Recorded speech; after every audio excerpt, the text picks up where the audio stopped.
Puji Tuhan. Apa kabar semuanya? Wah, pasti luar biasa karena ada Yesus di tengah-tengah kita.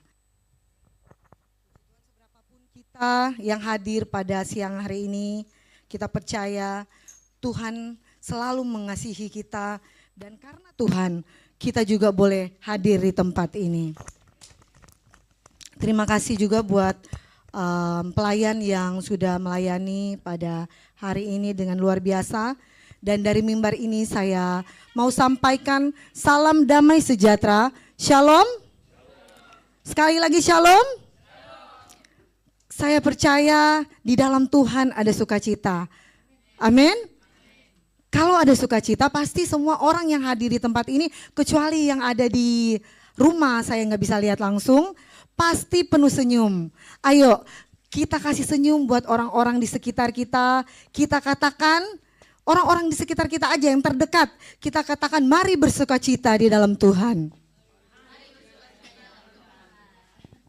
Amin. Saudara, ini kan udah tanggal 30 ya, akhir bulan. Biasanya orang kalau akhir bulan tuh udah menipis katanya, tapi nggak semua, ada juga yang akhir bulan malahan dapat duit ya. Tapi sekalipun kita udah akhir bulan, tanggal 30 kita harus senyumnya tanggal 1 awal bulan. Nih saya percaya setiap kita, saya juga berharap ya, setiap kita yang hadir saat ini maupun yang secara online akan mendapatkan gaji tanggal 1. Amin? Amin, tapi kurang ada yang semangat, ada yang enggak. Kayaknya lagi enggak butuh duit ya. Butuh sih, butuh. Tapi setelah datang tanggal 1 nyampe, aduh kok aku harus bayar pay later. Shopee pipi. Saya tahu yang banyak hadir ini adalah ibu-ibu, wanita-wanita. Pasti semua cewek-cewek belanja online-nya di Shopee, iya enggak? Iya apa betul? Iya, karena katanya di Shopee itu tempat barang-barang perempuan ya. Tapi di sini saya mau tanya nih, ada nggak yang pakai Shopee Pay Later? Ada? Nggak ada? Puji Tuhan. Jangan saudara, nanti kita banyak utang ya. Amin. Di sini puji Tuhan nggak ada apa-apa, nggak ada pay later, nggak ada utang-utang, yang mendingan bayar cash kalau mau beli sesuatu. Saya percaya setiap kita yang hadir, kalau kita datang dengan penuh sukacita, kita datang dengan semangat di dalam Tuhan, saya percaya janji Tuhan berlaku atas kita. Amin. Apa itu ibadah janji Tuhan? Anak cucu kita diberkati oleh Tuhan. Kita beri tepuk tangan buat Tuhan Yesus. Haleluya. Saudara yang diberkati Tuhan, saudara yang diberkati Tuhan, sebelum saya mendapatkan tugas dari Bapak Gembala tentunya, yang sekarang Bapak Gembala ada di Jawa Timur ya, bersama kru-krunya, anak-anak muda. Mereka ada pelayanan di sana, dan sebelum saya ditugaskan, saya ada satu kata saudara, yang sudah ada di dalam hati saya, mungkin berseliweran terus di otak saya. Dan saya percaya itu Roh Kudus yang menggerakkan saya untuk menginput saya agar ada satu kata itu. Dan saya bingung, wah ini saya berarti kalau nanti ditugaskan sama Bapak Gembala nggak tahu kapan, saya akan membawakan firman Tuhan ini. Satu kata itu adalah memberi saudara, atau bahasa Inggrisnya give, 4 huruf aja ya. Jadi tema saya pada siang hari ini tentu saja ada korelasinya dengan kata give ini atau memberi. Saya beri judul kaya di dalam kemurahan. Bukan kaya di dalam banyak uang, bukan kaya di dalam harta yang berlimpah, tapi kaya di dalam kemurahan. Apa itu? Mari kita lihat di dalam 2 Korintus 8 ayat 1-5. Kita dengarkan videonya. Saudara-saudara, kami hendak memberitahukan kepada kamu tentang kasih karunia yang dianugerahkan kepada jemaat-jemaat di Makedonia. Selagi dicobai dengan berat dalam pelbagai penderitaan, sukacita mereka meluap, dan meskipun mereka sangat miskin, namun mereka kaya dalam kemurahan. Aku bersaksi bahwa mereka telah memberikan menurut kemampuan mereka, bahkan melampaui kemampuan mereka. Dengan kerelaan sendiri, mereka meminta dan mendesak kepada kami, supaya mereka juga beroleh kasih karunia untuk mengambil bagian dalam pelayanan kepada orang-orang kudus. Mereka memberikan lebih banyak daripada yang kami harapkan. Kita dengarkan terus. Mereka memberikan diri mereka, pertama-tama kepada Allah, kemudian oleh karena kehendak Allah, juga kepada kami. Ya, ini benar-benar udah habis ya. Saudara yang dikasihi Tuhan, saya ada satu kisah nyata yang pernah saya baca di Google. Suatu kisah nyata yang tentang seorang homeless atau tunawisma yang tinggal di Amerika, tepatnya di kota Chicago. Karena ini sebuah kisah nyata jadi ada namanya saudara. Namanya Jackson Curtis. Dia ini seseorang yang gelandangan ya kalau orang Indonesia bilang. Tidak punya tempat tinggal, dia tidak punya pekerjaan, dia hidup di pinggir jalan, dia hanya buat tenda, bikin tenda kayak gitu ya. Dan dia itu hidup dari belas kasihan. Kalau misalnya kita cuma diam di dalam rumah, besok pagi kita buka pintu, waduh udah penuh salju itu pasti. Nggak bisa kebuka pintunya, ketutup sama salju. Dan saya saudara, udah biasa kan di sana, saya beberapa tahun tinggal di sana. Dan waktu itu saya bekerja ya, dan saudara waktu itu kami mau berempat ini mau pergi berbelanja. Waktu itu kita jalan ya biasa aja, saljunya paling di pinggir-pinggir karena ada mobil yang udah membersihkan salju ini. Dan kita pergi ke supermarket belanja keperluan buat di rumah. Kita kan itu tinggalnya kayak mes gitu ya saudara. Dan perempuan semua. Berempat kita jalan, pulangnya saudara apa yang terjadi? Sekitar 2 kilo lah itu. Tapi kalau musim salju mau 5 kilo juga, musim dingin gak keringatan saudara. Malah kedinginan, gemeteran ya. Kita udah pakai baju 5 susun, itu atasan ya, bawahnya 3. Tapi tetap aja tembus di kuping, ditutup, semua lubang ditutup kecuali lubang hidung. Karena gak bisa napas dong kalau ditutup. Nah saudara, kita pulang badai salju ternyata. Makanya saya bingung loh dengan Jackson Curtis ini. Dia masih bisa hidup. Terus kita pulang lagi jalan kaki. Aduh betapa dinginnya, anginnya lagi. Kan namanya badai ada anginnya dong. Anginnya kencang, kayak merubuh-rubuh pakai sepatu. Mesti sepatu yang khusus saudara. Sepatu yang boots-boots yang tipis. Yang teplek gitu. Jangan boots-boots yang high heels. Waduh kepleset deh. Itu pasti. Ya, sampai ke rumah dengan selamat akhirnya, tapi saya udah merasakan bagaimana dinginnya salju. Bagaimana dengan si homeless si Jackson ini saudara. Ketika dia tinggal di musim salju dan dia tidak punya tempat tinggal, tidak punya tempat perlindungan. Orang-orang aja yang punya yang tinggal di daerah musim dingin pasti ada pemanas di dalam rumah ya. Semua punya pemanas. Nah si Jackson ini selalu dibantu ternyata sama seorang wanita saudara. Seorang wanita yang suka lewat di situ, dia kasih makanan, dia kasih minuman, dia kasih jaket, dia juga kasih selimut biar nggak kedinginan. Tapi suatu ketika saudara ini, cewek ini, perempuan ini yang sering bantu dia di PHK.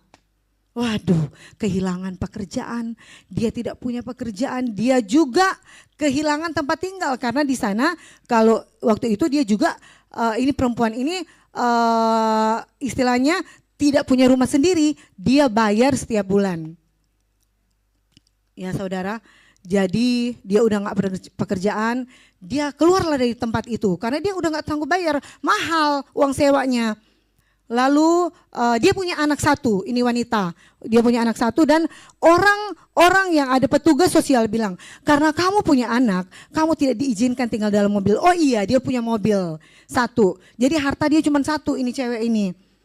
Tapi ternyata di Amerika tinggal di mobil boleh loh saudara. Tapi kalau kita itu single. Tapi kalau kita punya anak nggak bisa, nggak diizinin. Jadi kamu harus cari tempat tinggal. Kamu harus sampai tempat tinggal untuk kamu hidup bersama anak kamu sampai kamu dapat pekerjaan yang baru.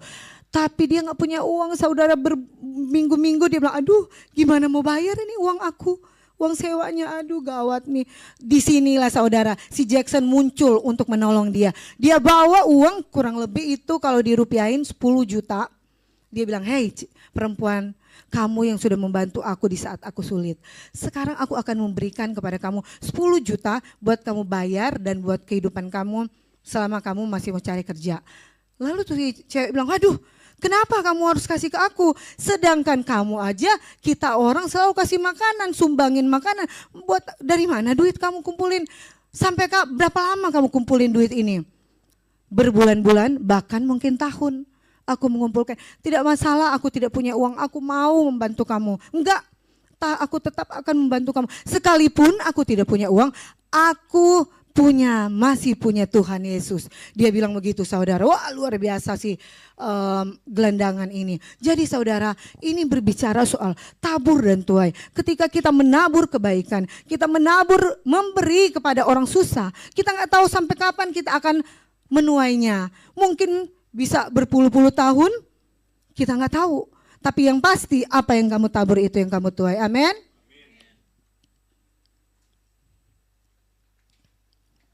Ya, Bapa Surgawi, kita lihat di tulisannya ya saudara, saya ketik ini, adalah Bapa yang pemurah. Kenapa dibilang pemurah? Waduh dia udah korbanin anaknya, dia udah kasih buat kita, kasih Allah akan dunia ini, sehingga dia mengaruniakan anaknya yang tunggal yaitu Tuhan Yesus Kristus. Supaya saudara dan saya, seperti tadi WL juga bilang, dia yang telah menebus kita, agar kita semua selamat. Amin. Saudara yang dikasihi Tuhan, dalam pembacaan firman Tuhan tadi kita lihat di dalam firman Tuhan yang sudah kita dengar tadi bahwa di situ dikatakan jemaat Makedonia ini sangat miskin.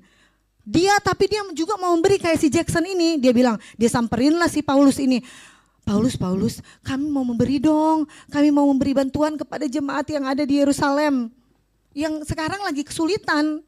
Terus Paulus bilang, ya ampun, kamu aja sangat miskin, gimana kamu mau bantu orang lain yang susah? Udah simpan duit kamu nih, simpan aja, biar kamu pakai buat pelayanan kamu pakai buat hidup kamu. Tapi mereka bilang apa? Paulus, kami tetap ingin memberi dan membantu, karena kami percaya bahwa memberi itu adalah kasih karunia. Tadi ada di ayatnya juga. Saudara, jadi kita tahu Bapa kita adalah Bapa pemurah, Bapa kita yang selalu memberikan yang terbaik untuk setiap kita. Oleh sebab itu, ayo dong kita juga harus jadi orang yang murah hati. Ada amin? Sehingga di situ dikatakan jemaat Makedonia disebut itu ada anak panah, jemaat yang kaya dalam kemurahan. Oleh sebab itu saya mengambil tema sesuai dengan perkataan ini saudara. Saudara yang diberkati Tuhan, ada kebenaran yang mau saya sampaikan pada saudara. Memberi itu bukan soal uang, memberi itu adalah masalah hati. Mau apa enggak? Karena banyak orang punya duit, banyak orang punya kekayaan, dia tidak miskin, dia ada duit, dia mungkin di tabungan banyak, tapi dia tidak mau memberi, tapi dia tidak mau menolong orang yang susah. Tapi sebaliknya, ada orang yang biasa-biasa aja, sederhana, dia mungkin mendapatkan uang untuk sekali dia makan, ya udah, dia hari ini dapat uang buat dia makan hari ini. Dia hidup sederhana, tapi dia mau memberi. Mari kita lihat di dalam video ini saudara.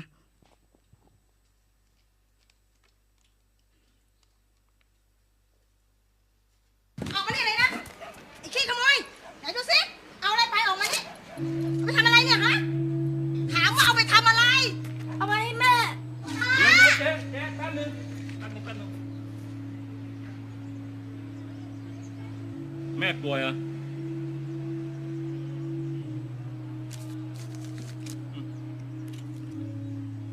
Giờทำอย่างนี้อีกนะ Muối, cao lẩu.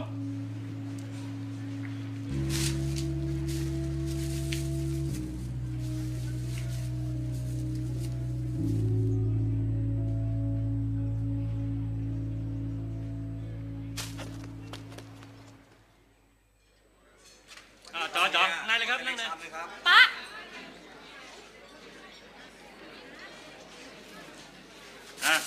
จัดไปสั่งมาเร็วต่ออะไร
Amin.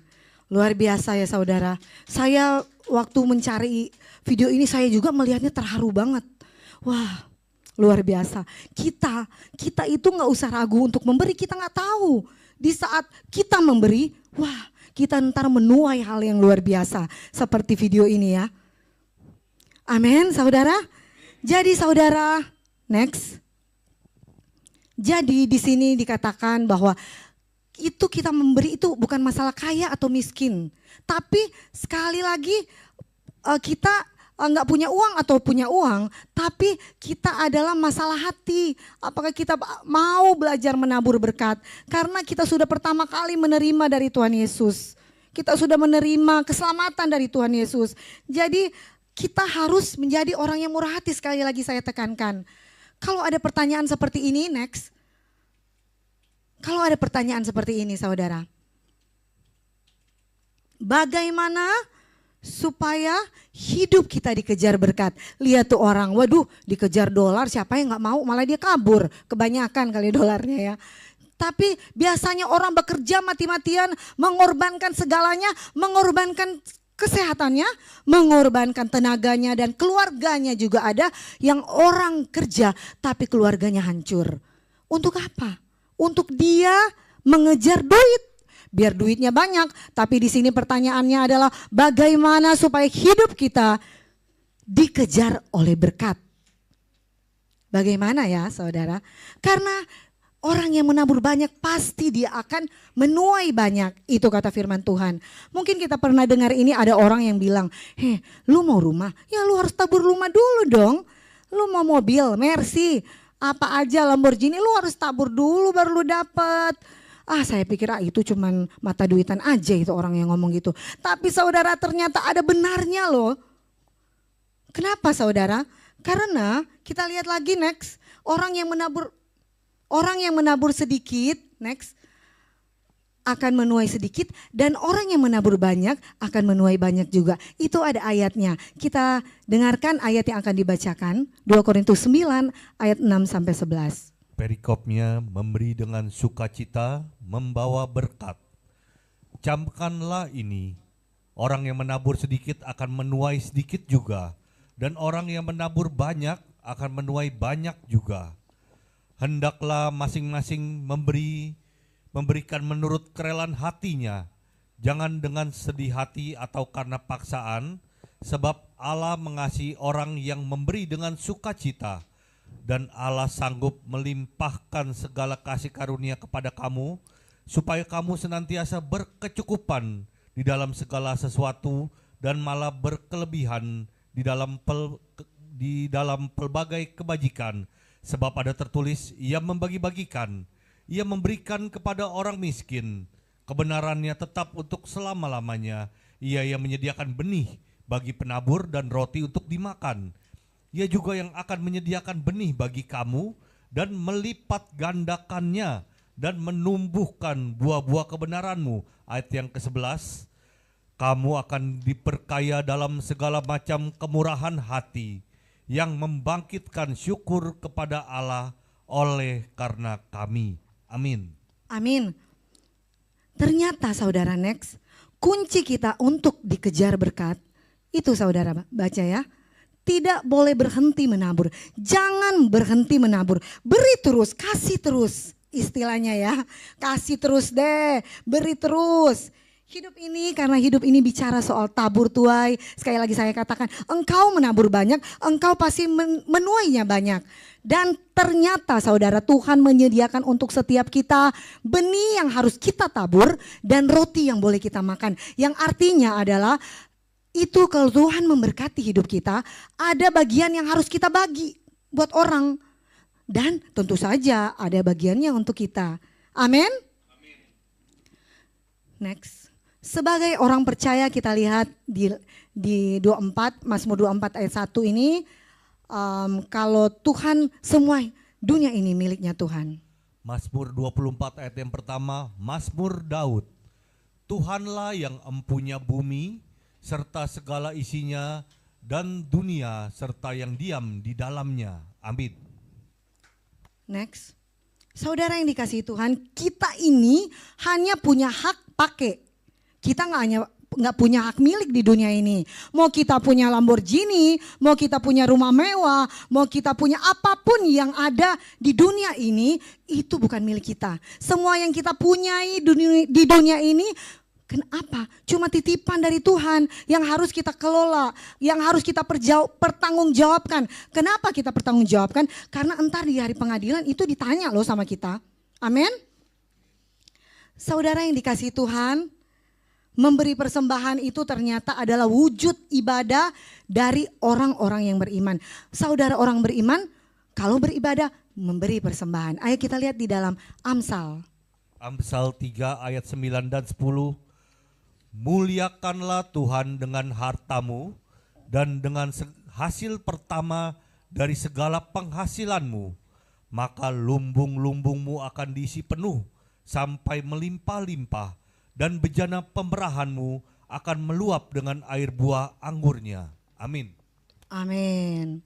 Jadi saudara, kalau kita memuliakan Tuhan dengan harta kita, dengan kekayaan kita, dengan apa yang kita miliki, dengan persembahan kita, maka Tuhan berjanji akan melimpahkan kita dengan berkat-Nya. Pasti itu. Karena firman Tuhan tidak pernah salah dan Tuhan tidak pernah berdusta. Ulangan 16 ayat 16b sampai 17. Janganlah ia menghadap hadirat Tuhan dengan tangan hampa, tetapi masing-masing dengan sekedar persembahan sesuai dengan berkat yang diberikan kepadamu oleh Tuhan Allahmu. Amin. Nih kita lihat ya, tadi udah dengar, ada aturan dalam beribadah. Beribadah jangan dengan tangan kosong loh ternyata. Kita harus memberikan persembahan.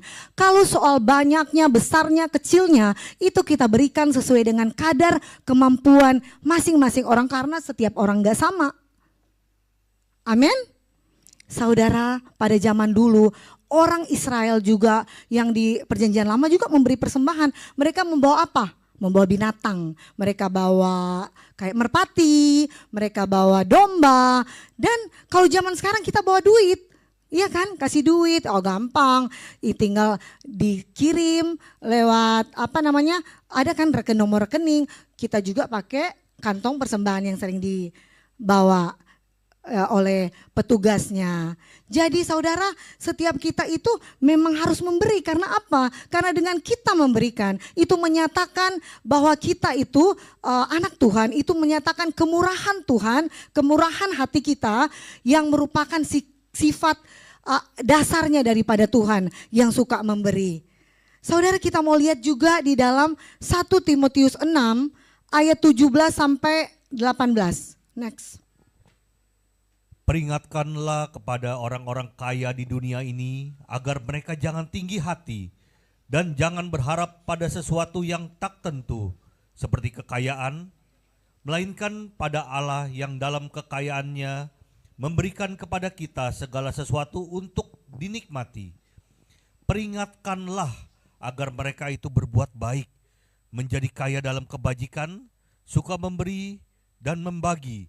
Ayat yang 19, dan dengan demikian mengumpulkan suatu harta sebagai dasar yang baik bagi dirinya di waktu yang akan datang untuk mencapai hidup yang sebenarnya. Amin. Saudara, dari ayat-ayat ini ada beberapa kebenaran yang saya tarik. Pertama, kita lihat di sini, kalau punya duit jangan sombong, jangan sok, jangan mengandalkan kekayaan kita, tapi andalkanlah Tuhan. Karena duit bisa hilang saudara, kekayaan bisa lenyap. Orang yang usaha aja lancar-lancar bisa bangkrut tiba-tiba. Orang yang punya saham di perusahaan tertentu yang besar, kalau sahamnya anjlok ya habis duitnya. Saudara, mertua saya juga pernah nih, contoh ya saudara, dia lagi jalan dari pasar. Dia jalan biasa lah ya, sendirian kan, dia tinggal sendirian. Dia jalan biasa pelan-pelan, namanya udah nenek-nenek, udah 80 tahun. Terus di tengah jalan ada mobil yang berhenti. Terus pakai bahasa koi, dia kan bisa bahasa koi kan, orang apa dia ngomong kali, mungkin disapa kali ya. Oh jadi seneng dong, biasa kalau nenek-nenek disapa pakai bahasa koi seneng gitu ya. Dia jawab, ternyata dihipnotis saudara. Dimasukin ke mobil dan di rumah dia pulang, dia kan gak ada orang loh di rumah, Cuma dia sendiri. Dia pulang, dia ambil semua dia punya emas. Habis semua emas dia. Aduh, itu saudara. Kita menyimpan emas juga, menyimpan apapun bisa hilang. Habis itu saudara dia udah berapa jam kemudian mungkin sejam atau setengah jam. Tiba-tiba dia blank kan, dia sadar, loh kenapa aku ada di sini ya, kenapa aku di depan rumah, kayaknya aku tadi, baru dia sadar saudara, setelah dia periksa, waduh semua emas dia habis saudara, ya ampun dia sedihnya minta ampun selama berbulan-bulan dia kelihatannya agak down gitu ya, stres. Karena dia bilang aduh emas yang saya simpan bertahun-tahun saya nggak pernah jual, mungkin dia ada mau berpikiran mau kasih ke anak-anaknya tapi hilang begitu aja. Lihat saudara, apapun yang ada di dunia ini bisa hilang kapanpun ya. Sekarang saya sering baca tuh di WA emang banyak yang mereka suka mencari yang udah tua, ibu-ibu yang di pasar kebanyakan. Habis semua. Kalau misalnya ada ATM-nya banyak, lebih parah bisa digesek juga loh. Ada yang sampai ratusan juta katanya habis. Kedua, yang penting bukan karunia untuk memiliki, tapi kuasa untuk menikmati. Nah, saudara, andalkan Tuhan. Kita sekali lagi seperti poin pertama, andalkan Tuhan. Ada kata andalkan Tuhan. Karena di dalam kasih karunia-Nya, Tuhan itu memberikan kita untuk kuasa untuk kita menikmati, bukan hanya memiliki. Kita lihat di dalam Pengkhotbah 6 ayat 1 dan 2. Ada suatu kemalangan yang telah kulihat di bawah matahari, yang sangat menekan manusia. Orang yang dikaruniai Allah kekayaan, harta benda dan kemuliaan, sehingga ia tak kekurangan sesuatu apapun yang diingininya, tetapi orang itu tidak dikaruniai kuasa oleh Allah untuk menikmatinya, melainkan orang lain yang menikmatinya. Inilah kesia-siaan dan penderitaan yang pahit. Amin. Jadi saudara dari ayat ini, berbahagia ada dua hal yang harus kita alami. Pertama, karunia memiliki kuasa untuk menikmati. Kita lihat ya, kalau saya mau bertanya pada saudara, saudara pilih yang mana? Ini harus memilih ya, nggak boleh dua-duanya, nggak boleh nggak ada. Kalau saudara pilih yang mana, karunia memiliki atau kuasa untuk menikmati. Ya saya mau absen, coba. Karunia memiliki siapa yang mau pilih? Nggak ada, nggak mau punya barang ya yang mahal, nggak mau punya mobil, nggak mau punya rumah. Waduh, masa sih beneran? Wah ini, satu orang doang. Karunia memiliki. Kalau kuasa untuk menikmati? Wah semuanya. Wah luar biasa. Kok saudara tahu sih apa yang saya mau ngomong? Ya emang benar harus pilih itu. Karena kuasa untuk menikmati. Seperti firman Tuhan yang baru dibacakan tadi. Apa tuh? Ada orang yang dikarunia. Ada orang yang punya uang tapi dia gak bisa menikmati. Nih orang yang punya Lamborghini, punya Ferrari mungkin di parkirannya banyak. Tapi dia gak bisa nyetir itu. Sama aja bohong dong, cuma numpang dong buat apa? Harusnya nyetir dong, kan dia punya. Ada orang yang punya pesawat jet pribadi, banyak kan, artis-artis aja banyak ya. Tapi dia nggak bisa naik pesawat, kayak saya dong berarti agak trauma naik pesawat. Tapi saya kan nggak punya jet pribadi ya, nggak apa-apa. Ya saudara, jadi apapun yang kita punya itu bisa kita nikmati sesuai dengan kehendaknya Tuhan. Jadi yang terlebih penting itu adalah kuasa kita untuk menikmati. Sekali lagi karena karunia memiliki itu cuma titipan. Itu semua punya Tuhan. Saudara yang dikasihi Tuhan, oleh sebab itu marilah kita semua di sini maupun yang ada di online, kalau kita bisa menikmati kebaikan Tuhan, kita bisa menikmati penyertaan Tuhan hingga hari ini, itu adalah sebuah anugerah. Jadi mari kita tidak hanya mengejar sesuatu yang ingin kita nikmati aja, tapi kita mengucap syukur untuk semua kenikmatan yang Tuhan sudah beri dalam hidup kita. Termasuk kesehatan kita bisa pelayanan, kita bisa ke gereja, itu semua anugerah Tuhan. Beri tepuk tangan buat Tuhan Yesus. Haleluya. Ketiga, next. Kebenaran yang ketiga yang diambil adalah mari kita menjadi orang yang suka memberi. Karena dengan demikian kita mengumpulkan harta kita yang abadi. Kita memperoleh hidup yang sesungguhnya. Terus ada hubungannya dengan Matius 6 ayat 19 sampai 21. Tolong dibacakan. Demikian Injil Matius. Hal mengumpulkan harta. Janganlah kamu mengumpulkan harta di bumi ngengat dan karat merusakkannya, dan mencuri membongkar serta mencurinya. Tetapi kumpulkanlah bagimu harta di sorga ngengat dan karat tidak merusakkannya, dan pencuri tidak membongkar serta mencurinya. Karena di mana hartamu berada, di situ juga hatimu berada. Amin. Kita lihat lagi di slide. Apa yang dimiliki suatu saat akan ditinggalkan. Tapi apa yang kita tabur di ladang Tuhan, kayak kita bisa pelayanan. Saudara, di tempat ini ada orang yang disuruh pelayanan. Aduh, aku gak bisa ngomong. Aku gemeteran kalau di depan. Saudara, sama, saya juga sama loh. Saya itu gak bisa ngomong, maksudnya ngomong biasa bisa. Maksudnya ngomong di depan juga gugupan, demam panggung sama saudara. Tapi saya mau berusaha karena saya tahu bahwa ketika kita ditunjuk sama Pak Gembala, itu pasti dari Tuhan. Tuhan pasti akan memperlengkapi kita yang tidak ada apa-apanya, kita yang tidak pintar ngomong, Tuhan pasti akan melengkapi dengan kuasa-Nya. Sehingga kita mampu untuk menyampaikan firman Tuhan. Yang kita sampaikan firman Tuhan kan. Atau kita, aduh aku suaranya jelek. Belum tentu loh saudara. Kalau Tuhan udah pilih pasti dia akan memberikan kita suara yang bagus. Jadi saudara, kalau kita diberikan tugas oleh gereja untuk pelayanan apapun bentuk itu. Yang kelihatan maupun yang gak kelihatan. Lakukan saudara. Jangan kita gak lakukan. Karena apa di situ dikatakan? Karena itu kita tabur di ladang Tuhan itu akan kekal selamanya. Bukan harta banyak, hati akan karena kita ada harta banyak, hati kita akan terikat pada hal-hal duniawi. Tapi ketika kita melayani Tuhan, kita akan terikat dengan Tuhan. Amin. Banyak menabur di ladang Tuhan, kita bisa pelayanan. Kita juga kalau nggak bisa ngomong di depan, kita pelayanan apa coba? Memberi untuk gereja. Misalkan untuk pelayanan gereja kita bisa memberi. Tuhan mungkin memberikan talenta kepada kita untuk memberi. Sekarang kita gak punya uang emang. Mungkin memberi gimana, duit aja gak punya, susah begini. Tapi pasti Tuhan akan memberkati kita untuk memberkati gerejanya. Amen. Jadi banyak menabur di ladang Tuhan, apapun bentuk pelayanannya, itu berarti kita menyimpan harta kita di sorga yang tidak akan pernah dicuri, tidak akan pernah hilang, tidak akan pernah lenyap. Karena apa saudara? Untuk kekekalan. Amin. Haleluya. Next. Saudara, ingatkah saudara dengan istri Lot? Saudara tahu cerita Lot? Pasti dong, semua dari sekolah minggu aja diajarin ya. Di luar kepala malahan. Kan si keluarga Lot ini dibilang dong sama malaikat, kamu orang harus keluar dari Sodom. Saudara tahu ternyata itu Sodom letaknya di antara Yordania. Yordania bukan orang percaya kayaknya ya. Dan Israel. Jadi di tengah-tengah dia.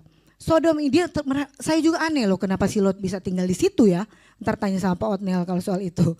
Nah, dan mereka tinggal di situ dan malaikat bilang, cepat-cepat keluar, ini mau dihancurkan, mau di bumi hanguskan nih Sodom karena nakal, karena banyak dosa. Tapi apa? Mereka berlambat-lambat dan Lot ini, apalagi istrinya, aduh gimana ya, mungkin dia lagi mikir-mikir lagi, aduh bisa gak ya aku tinggalin Sodom ini. Ternyata apa? Karena Lot itu orang kaya, keluarga kaya, dia punya banyak harta, mungkin dia banyak hewan di sana, banyak duit, banyak hamba, banyak pembantu segala macam. Istrinya merasa rugi buat tinggalin itu. Coba saudara kalau si Lot punya banyak utang, boro-boro pasti kamu keluar dari sana, oh kabur, nanti ditagih utang kita. Tapi karena sebaliknya dia itu banyak duit, istrinya berpikir berapa kali, ya ampun gimana ya, gua kan kaya raya di sana, masa sih Tuhan suruh kita harus keluar dari sini, aduh sayang banget. Akhirnya apa? Saudara tahu kan dia jadi apa? Tiang garam, bener. Karena apa? Dia itu terikat dengan kekayaan. Dia cuma mikirin duit, mikirin apapun yang ada di Sodom itu, padahal dia nggak mau taat sama Tuhan. Jadi kaya itu tidak masalah. Orang Kristen boleh kaya nggak? Udah sering dengar dong sama Bapak. Otniel ya yang sampaikan. Boleh banget. Masa kita berdoa Tuhan jadikan aku miskin. Gak apa-apa Tuhan yang penting masuk surga. Enggak dong. Kita diberkati Tuhan dalam segala hal. Kesehatan. Juga duit dong. Tapi kita nggak boleh ingin kaya ya saudara. Nggak boleh ingin kaya. Yang persoalan di sini. Ini si istri si Lot ini itu dia.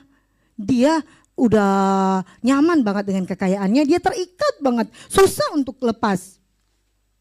Di saat dia menoleh, jadi tinggal garam deh. Itu sebabnya mari kita belajar saudara sesuai dengan perkataan Tuhan Yesus yang kita dengar tadi di firman bahwa kita itu sebaiknya mengumpulkan harta kita yang ada di sorga. Ya, saya mau mengakhiri firman Tuhan pada siang hari ini dengan kesimpulan.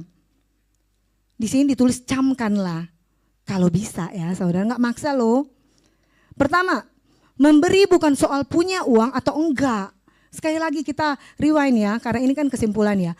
Tapi memberi itu adalah soal kerelaan hati atau bahasa Inggrisnya katanya willingness untuk belajar menabur bagi kerajaan sorga. Kedua, memberi uang harus dimulai dengan memberi diri. Memberi diri kita kepada Tuhan. Kita lihat dalam 2 Korintus 8 ayat 5. Mereka memberikan lebih banyak daripada yang kami harapkan. Mereka memberikan diri mereka pertama-tama kepada Allah, kemudian oleh karena kehendak Allah juga kepada kami. Amin. Saudara, kita lihat ada tulisan bahasa Inggris di situ. You can give without loving, but you can't love without giving. Artinya apa? Kamu nggak bisa memberi tanpa cinta. Kamu bisa memberi tanpa cinta, tapi kamu tidak dapat memberi ke orang yang kita suka itu. Kita nggak bisa kalau kita nggak memberi. Jadi kalau kita suka sama seorang, kayak anak muda di sini nggak ada anak muda lagi ya. Kalau ya semua ibu-ibu di sini cuma satu. Kalau kita ini kan pasti muda dulu dong. Masa kita kan semua udah pada kawin kan, ibu-ibu ya, pasti udah pernah ngerasain dong. Kalau PDKT suami Ibu Mehua gimana? Dibeliin apa aja. Aku makan rujak. Oh iya, oke, rujak di mana? Di Ambon juga aku pergi loh. Gitu kan, istilahnya kayak gitu. Kalau orang mencintai seseorang, dia tidak mungkin gak memberi. Dikebeliin hadiah, padahal aduh dompet tinggal cepet. Tapi aduh biar gua PDKT dapat nih cewek, terpaksa deh berkorban. Apa boleh buat dah, rela banget loh. Tapi ada perkataan juga kita dapat memberi tanpa kita mencintai. Contoh saudara punya mobil nih ceritanya, terus bawa mobil mewah. Lumayan lah mobil mewah. Pas naik mobil itu jalan, ada lampu merah, berhenti dong. Tapi terobos aja deh. Siapa di sini yang kalau lampu merah suka terobos? Aduh, suami saya sendiri lagi. Aduh, ampun deh. Dia mesti bertobat berarti ya, karena orang percaya kita harus taat berlalu lintas. Karena itu adalah bagian dari takut akan Tuhan kan saudara. Maaf ya saudara, saya juga nggak tahu. Kalau sama saya selalu saya bilang lampu merah di lampu merah. Cerewet dia bilang, tapi terpaksa karena istrinya ada di samping. Kalau sendiri ternyata main terus aduh gawat ini ya. Saudara, jadi otomatis kita pasti berhenti dong ya. Berhenti terus. Kalau di lampu merah biasanya banyak orang yang minta-minta, pengamen. Pengamen datang di samping mobil kita. Nggak tahu, nggak jelas apa dia nyanyi. Nah. Aduh pusing. Untung nggak kedengeran kan, nggak begitu kedengeran karena ada kaca. Turuninlah kaca sedikit, paling segini. Nongol lah karena mobil mewah dong. Ngapain buka gede-gede? Kecuali mikrolet, gede, angin kencang lebih bagus. Nggak pakai AC kan. Jadi ini kita segini doang, kita turunin, kasih gopeceng. Aduh, mobil mewah bisa cuma kasih gopeceng. Masukin koin, keluarin koin, nongol, udah pergi dia. Kenapa kita kasih? Apakah kita sayang sama pengamen ini?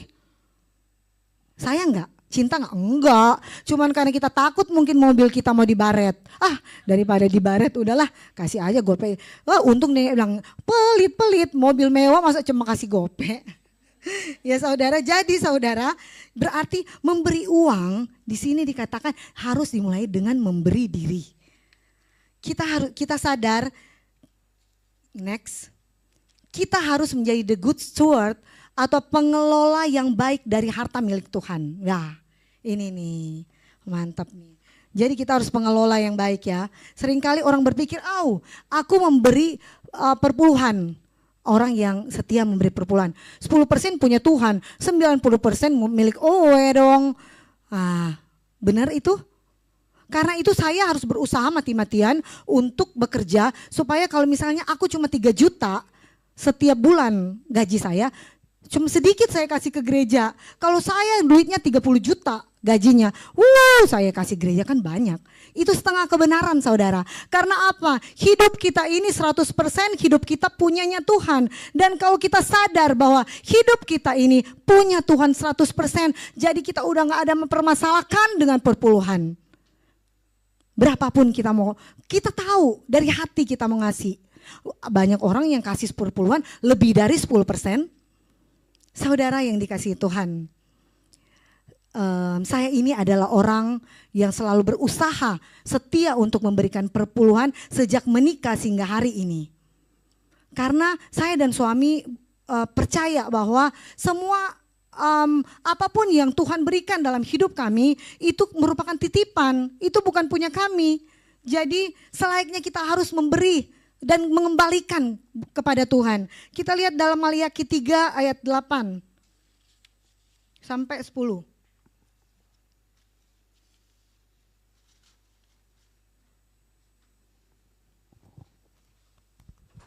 Maliaki 3 ayat yang ke-8, bolehkah manusia menipu Allah? Namun kamu menipu aku. Tetapi kamu berkata, dengan cara bagaimanakah kami menipu engkau? Mengenai persembahan persepuluhan dan persembahan khusus. Kamu telah kena kutuk tetapi kamu masih menipu aku. Ya kamu seluruh bangsa. Ayat yang ke-10, bawalah seluruh persembahan persepuluhan itu ke dalam rumah perbendaraan, supaya ada persediaan makanan di rumahku.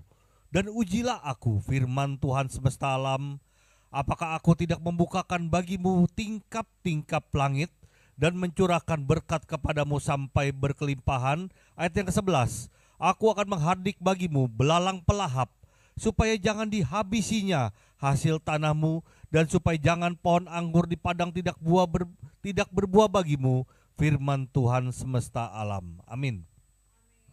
Amin, haleluya. Ya saudara, kita jangan ragu-ragu untuk memberikan perpuluhan. Karena perpuluhan itu adalah iman kita kepada Tuhan. Haleluya.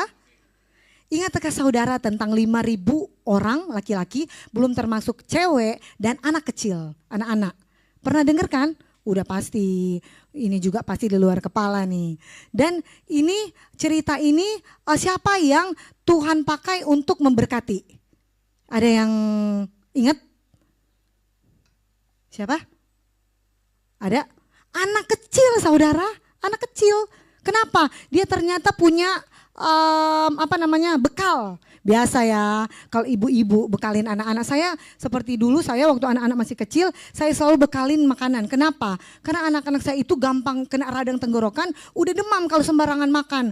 Jadi daripada aku nanti pergi ke suatu tempat dan itu makanan gorengan, udah aku bawa aja dari rumah.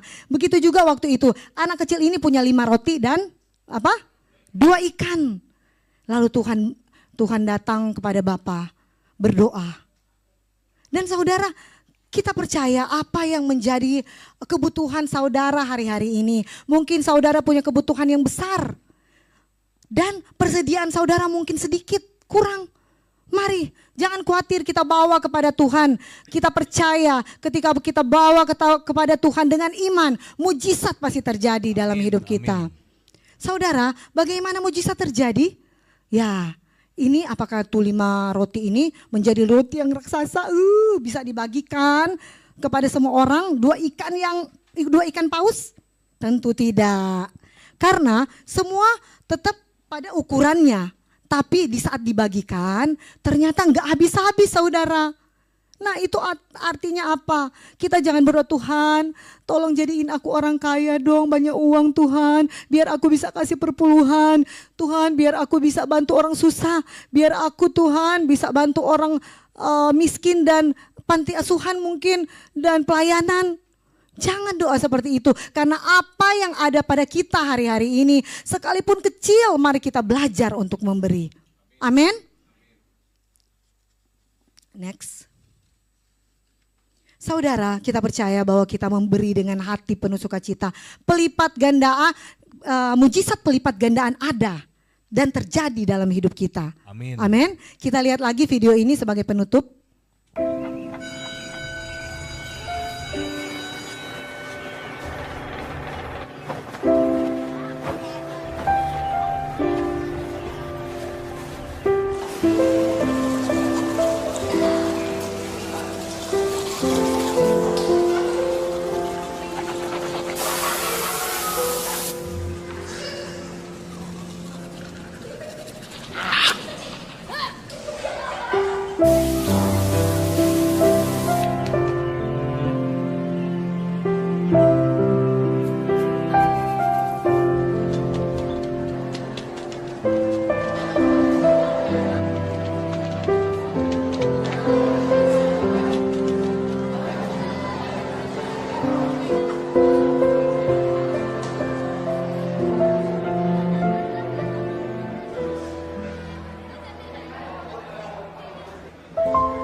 Join the Bernas Bowls for Humanity cause. For every 10 kilograms you buy, 25 grams will go towards feeding orphans in Malaysia. Amin. Wah, lihat ya. Satu nasi aja, sendok nasi aja bisa memberkati. Kalau banyak ya, luar biasa. Itulah saling berbagi, saling memberkati. Karena tujuan Tuhan memberikan pelipat gandaan buat setiap kita, bukan supaya kita tambah kaya, bukan kita menjadi orang kaya, tetapi biar kita semua bisa menjadi berkat yang lebih banyak untuk orang lain. Saudara yang dikasihi Tuhan, terakhir saya mau sampaikan tentang Petrus. Petrus ini saudara tahu sendiri, dia adalah penjala ikan ya. Tapi Tuhan memanggil dia menjadi penjala manusia. Kalau dia cuma jadi penjala ikan, apakah dia bisa memberkati orang banyak? Enggak mungkin. Paling dia cuma memberkati keluarganya, dia kasih ikan, dia cari duit, bawa duit buat keluarga. Tapi kalau dia menjadi penjala manusia, dia memberkati banyak orang. Saudara pasti pernah baca bahwa Petrus berkhotbah 3.000 orang bertobat. 3 orang diberkati bertobat langsung. Jarang terjadi seperti itu ya saudara. Dan dia menanam banyak gereja di mana-mana. Itulah Petrus. Sehingga dia menjadi berkat buat banyak orang. Seperti itu juga dengan kita saudara. Intinya kita nggak boleh egois. Apa yang ada pada kita, kita kasih. Kita kasih talenta kita. Kalau kita nggak punya uang, kita bisa kasih talenta kita. Kita kasih uang kita seberapapun itu. Karena Tuhan tidak pernah melihat jumlah. Seperti seorang janda ya miskin ya. Tidak pernah melihat jumlah. Berapapun itu kita memberi dengan sukacita. Itu baik di hadapan Tuhan. Next. Kita lihat ini ada satu ungkapan dari Joel Osteen. Jika kamu ingin menuai berkat finansial, duit, berkat-berkat secara materi, kamu harus menabur secara finansial juga. Ayo saudara, next. Ada satu statement yang saya paling suka nih saudara. Makanya saya taruh, tetaplah memberi tanpa mengingat. Ketika kita memberi sama orang, jangan ingat-ingat. Wih, gue udah kasih dia. Kalau bukan gue, mana bisa dia dapat. Tapi kita menerima dari orang lain. Kita jangan pernah lupakan itu saudara. Karena kita belajar untuk bersyukur. Berarti kita belajar bersyukur atas apa yang Tuhan beri buat kita. Sekalipun kecil, orang kasih kita jangan pernah lupakan. Begitu juga dengan kasih Tuhan. Kasih Tuhan dalam hidup kita yang Tuhan sudah nyatakan. Yaitu Tuhan sudah rela mengorbankan nyawanya untuk kita. Jangan pernah kita lupakan. Karena itu hingga hari ini kita jadi orang-orang percaya yang memiliki keselamatan dan pasti di dalam Tuhan. Di dalam nama Yesus kita sama-sama percaya firman ini memberikan kekuatan buat kita. Next. Amin. Sampai bertemu minggu depan. Tuhan Yesus memberkati. Amin. Mari sama-sama kita angkat pujian ini, saudara. Kau hiasi kehidupanku dengan kemurahan-Mu. Mari kita bangkit berdiri semuanya. Kau rancangkan masa depanku penuh dengan harapan. Aku ada hari ini, aku ada hari ini, semuanya karena kasih-Mu Tuhan. Hanya karena kasih-Mu aku hidup hari ini. Semua berkat kemurahan-Mu. Terima kasih Yesus, Engkau sangat baik. Aku ada hari ini, semuanya karena kasih Tuhan. Aku ada saat ini, semuanya karena kasih-Mu. Aku hidup hari ini, semua berkat kemurahan-Mu. Terima kasih Yesus, Engkau sangat baik, teramat baik bagiku. Terima kasih Yesus. Yesus, Engkau sangat baik, teramat baik bagiku. Mari kita mau sembah Tuhan. Kita bebaskan roh kita. Kita percaya Tuhan hadir di tengah-tengah kita. Kita percaya Tuhan jamah setiap kita. Dia sudah jamah kita dengan firman-Nya. Dia menjamah hidup kita terus dan terus. Terima kasih Tuhan. Terima kasih Yesus. Haleluya. Kami bersyukur Tuhan. Haleluya, haleluya, Haleluya. haleluya. Kita tundukkan kepala Haleluya. dan kita ada di dalam saat teduh di hadapan Tuhan. Kami percaya Tuhan sebab firman-Mu berkata, adalah terlebih bahagia ketika kami memberi daripada kami menerima. Terima kasih Tuhan buat firman-Mu pada hari ini Tuhan. Biar selalu memberikan kekuatan kepada kami bahwa memberi adalah merupakan hak istimewa setiap kami anak-anak-Mu orang percaya. Biarlah memberi bisa menjadi gaya hidup untuk setiap kami Tuhan. Dan Tuhan, mampukan kami untuk memberi dan ajar kami Tuhan agar dapat memberi dengan sukacita. Bukan dengan sedih hati, bukan karena paksaan, tapi memberi karena kami mengasihi Engkau Tuhan. Terima kasih Tuhan, haleluya. Terima kasih Tuhan, biar firman-Mu ini menjadi rema dalam hidup setiap kami Tuhan. Haleluya. Kita mau angkat pujian ini dari awal dan saya serahkan kepada worship leader. Kau hiasi kehidupanku dengan kemurahan-Mu. Kau rancangkan masa depanku penuh dengan harapan. Aku ada saat ini, semuanya karena kasih-Mu Tuhan. Semuanya Aku hidup, Aku aku hidup hari ini. Semua berkat kemurahan-Mu. Terima kasih, Yesus. Engkau sangat baik, teramat baik bagiku.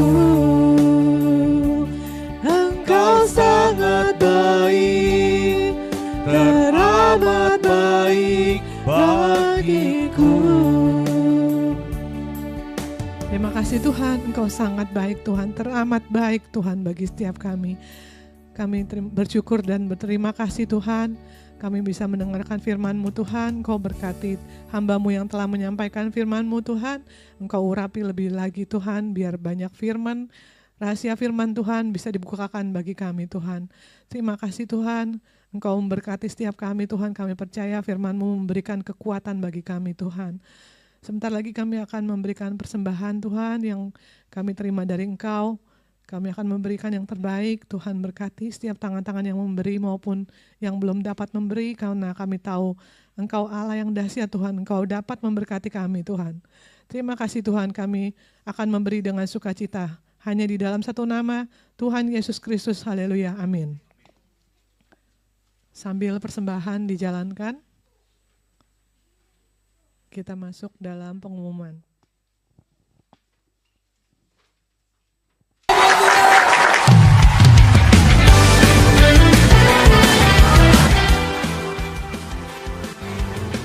Shalom dan salam sejahtera bagi kita semua. Kami mengucapkan selamat datang dan selamat bergabung bagi Bapak, Ibu, Saudara-saudari yang baru pertama kali hadir di komunitas GBZ Kemayoran. Dan kami berharap kita dapat berkumpul dan bersekutu di ibadah-ibadah selanjutnya. Terima kasih juga kepada Evangelis Melanie Francisca Kaligis atas pelayanan firman Tuhan pada hari ini. Tuhan Yesus memberkati.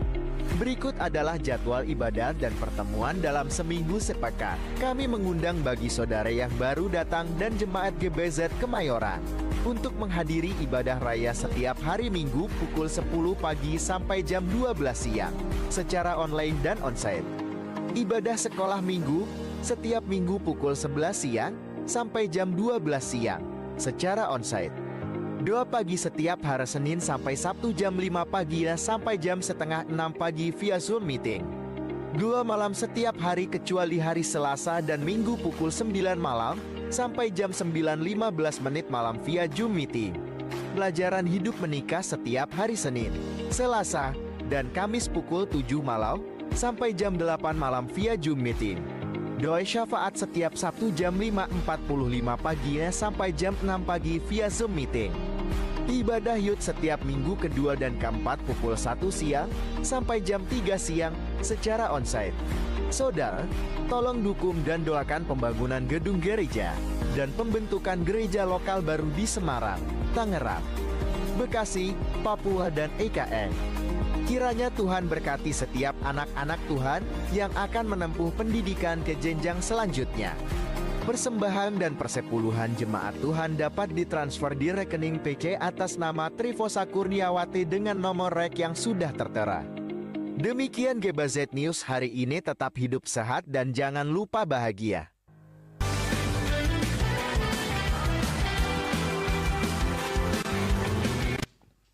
Sekian pengumuman dari gereja. Saya undang Pak Andi untuk doa berkat.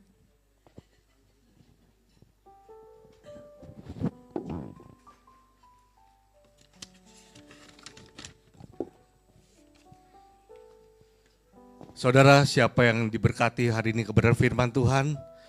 Kita semua diberkati ya, yang di rumah yang menyaksikan online juga semoga diberkati dengan kebenaran firman Tuhan. Dan juga kita doakan Bapak, Ibu Gembala, serta adik-adik kita, saudara-saudara kita yang pergi sebagai utusan kita ya dari gereja kita ke Malang ya, supaya mereka sukacita di sana, sehat, dan menjadi berkat juga. Dan juga ntar pulang kembali bersama-sama dengan kita minggu depan bisa semuanya berkumpul bersama-sama dengan kita saudara ya. Amin saudara. Mungkin ada lagi yang mau disampaikan sama jemaat, ada usul atau saran? Ella mungkin? Enggak, belum. Saudara, mari kita bangkit sama-sama saudara ya. Kita mau menerima doa berkat. Haleluya. Saudara, angkatlah kedua tanganmu, terimalah berkat dari Allah Bapa dan anugerah dari Putra Allah yaitu Tuhan Yesus Kristus. Di dalam persekutuan cinta kasih dengan Allah Roh Kudus yang memberkati engkau limpah dengan berkat-berkat rohani. Sehingga engkau dipenuhi dengan karunia-karunia roh dan buah-buah roh dalam hidupmu. Untuk engkau bertahan dalam iman Tuhan Yesus, melayani Tuhan Yesus, memenangkan jiwa, bahkan tumbuh sempurna seperti Tuhan Yesus Kristus. Dan segala berkat-berkat jasmani, apapun yang dikerjakan engkau, Tuhan membuat engkau berhasil. Sehingga engkau dipenuhi dengan keuangan yang berlimpah dalam hidupmu. Engkau dilimpahi dengan kesehatan ilahi pada tubuhmu, sehingga engkau tidak sakit seumur hidupmu. Engkau juga dilimpahi dengan hikmat Allah dalam pikiranmu, damai sejahtera Allah dalam dirimu dan keluargamu mulai hari ini sampai Maranatha, Tuhan Yesus datang untuk kedua kalinya. Segala doa, ucapan syukur dan permohonan kami naikkan dalam nama Tuhan Yesus Kristus. Yang percaya sama-sama kita katakan amin, haleluya. Tuhan Yesus memberkati, sampai jumpa minggu depan.